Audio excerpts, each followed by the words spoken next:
Ayatollah Ali খামেনির মৃত্যু এবং প্রায় 2 সপ্তাহ ধরে চলা বোমা হামলার পরেও ইরানের শাসন ব্যবস্থা টিকে আছে। অন্যদিকে যুক্তরাষ্ট্রের প্রেসিডেন্ট ডোনাল্ড ট্রাম্প ব্যয়বহুল হয়ে ওঠা যুদ্ধ দ্রুত শেষ করার কথা ভাবছেন।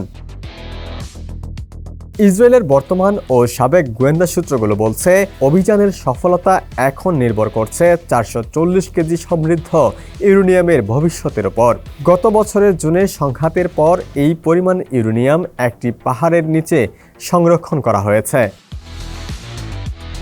গরমে আরাম নিয়ে হবে না হাহুতাশ, ঘুরলে পরে ওয়ালটন ফ্যান বাতাস আর বাতাস। ইরানের কট্টরপন্থীরা দীর্ঘদিন ধরে বলে আসছেন, পারমাণবিক প্রতিরোধ সক্ষমতাই ইসলামী প্রজাতন্ত্রের টিকে থাকার একমাত্র নিশ্চয়তা।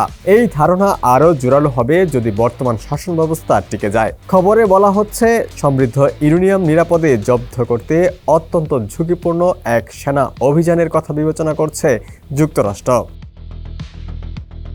এদিকে আয়াতুল্লাহ আলী খামেনির হত্যাকাণ্ড ইরানের সম্ভাব্য পারমাণবিক হুমকির মাত্রা আরও বাড়িয়ে দিতে পারে বলে আশঙ্কা করা হচ্ছে। তিনি বিপুল পরিমাণে অর্থনৈতিক ও রাজনৈতিক সম্পদ ব্যয় করে এমন একটি কর্মসূচি গড়ে তুলেছিলেন, কিন্তু শেষ পর্যন্ত অস্ত্র তৈরির চূড়ান্ত ধাপে যাওয়ার নির্দেশ দেননি।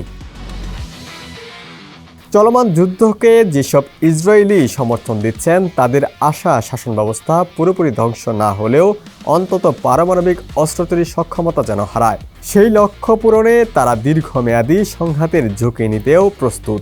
গাজার ক্ষেত্রে যেমন হয়েছে, প্রয়োজনে লেবানন, সিরিয়া ও ইয়েমেনে সংঘাত সম্প্রসারণে সমর্থন দিতেও তারা রাজি। ডেস্ক রিপোর্ট, সমকাল।